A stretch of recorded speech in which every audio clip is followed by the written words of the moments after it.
আচ্ছা, ২ দিনের ভালোবাসাকে প্রিয়োরিটি দিতে গিয়ে আমরা হচ্ছে লাইফের বেস্ট পারসন অর্থাৎ হচ্ছে মা-বাবাকে লাইফ থেকে মনে করি যে আসলে মা-বাবার থেকে আমার প্রিয় মানুষ হচ্ছে তার মানে আমার কাছে ইম্পোর্ট্যান্ট অ্যান্ড প্রিয় মানুষকে প্রিয়োরিটি দিতে গিয়ে আমরা মা-বাবাকে সাইডে রেখে দেই এবং মা-বাবাকে ছাড়া এমনও অনেক ছেলেপেলে আছে যে ভালোবাসার পূর্ণতা পেল এমন গার্লফ্রেন্ডকে মা-বাবা মানতেছে না, কি করবে? গার্লফ্রেন্ডকে হচ্ছে দূরে নিয়ে গিয়ে সংসার করতেছে।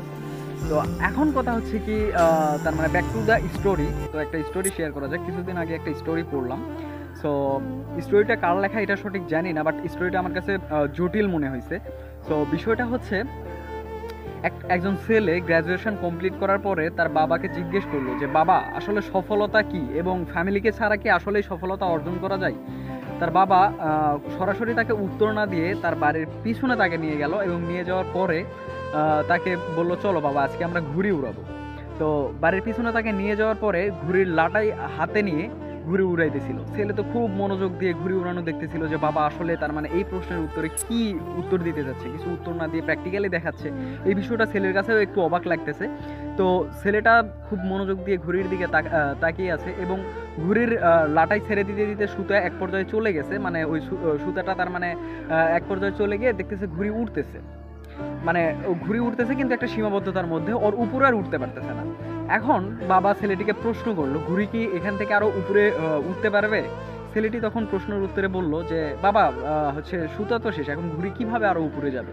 তখন হচ্ছে তার বাবা ঘুড়িটা প্রপারলি হাত থেকে ছেড়ে দিছে, মানে যে সুতাটা ছিল সুতাটা হাত থেকে ছেড়ে দিছে এবং ছেলেটি দেখলো যে ওই ঘুড়িটা তার মানে অটোমেটিক একদিকে উড়ে চলে যাচ্ছে এবং চলে যাওয়ার একটা পর্যায়ে গিয়ে অন্যদিকে গিয়ে ওই ঘুড়িটা নেমে গেল।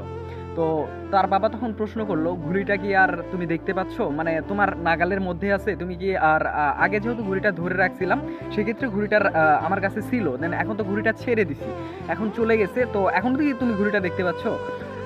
তার ছেলে উত্তরে বলল যে না আমি তো এখন ঘুড়ি দেখতে পাচ্ছি না।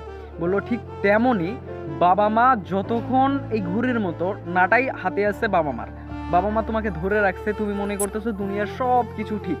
যখন তোমার বাবা মাকে ছাড়া তুমি এরকম ভাগ হয়ে যাবা অর্থাৎ ডিপেন্ডেন্ট হয়ে যাবা, পার্থক্য তোমার আর তোমার বাবা মার মাদের মধ্যে হচ্ছে তার মানে অনেকটাই পার্থক্য হয়ে যাবে, তখন তোমার জীবনটা হয়ে যাবে এমন তুমি নিজেও হদিশ পাবা না যে তুমি কোন দিকে যাচ্ছ। তার মানে এটা আসলে বাবা মা জীবিত থাকাকালীন তুমি তার মানে অ্যাজ এ গার্লফ্রেন্ডকে নিয়ে বা বয়ফ্রেন্ডকে নিয়ে এই ধরনের ড্রিম দেখতেছো যে ফ্যামিলি ছাড়াও আমরা সুখী থাকতে পারবো, এই ধারণাটা ভুল। সো ওই ঘুড়ির মতো একটা পর্যায়ে গিয়ে উড়বা ঠিকই, কিন্তু একটা পর্যায়ে গিয়ে নিচে পড়ে যাবা, যেহেতু তোমার গন্তব্য ঠিক নাই, অর্থাৎ তোমার যে ঘুড়ির নাটাইটা ধরে রাখছিল ওই নাটাইটা এখন কারো হাতে নাই। So be careful. আপু এবং ভাইয়া যারা ইয়াং জেনারেশন আছো, এই ধরনের চিন্তাধারা যাদের ভিতরে আছে, মানে যারা চিন্তা করতেছো যে আসলে বাবা মার সাপোর্ট ছাড়া জীবনে সফল হওয়া তার মানে যায় বা সফল হওয়া আসলেই তার মানে খুব ইজি বিষয়, এটা আসলে এতটাও ইজি না আর এতটাও সস্তা বিষয় না। সো 2 দিনের প্রেম ভালোবাসাকে প্রিয়োরিটি দিতে গিয়ে নিজের বাবা মার হাত ছেড়ে দেও না। ধন্যবাদ সবাইকে।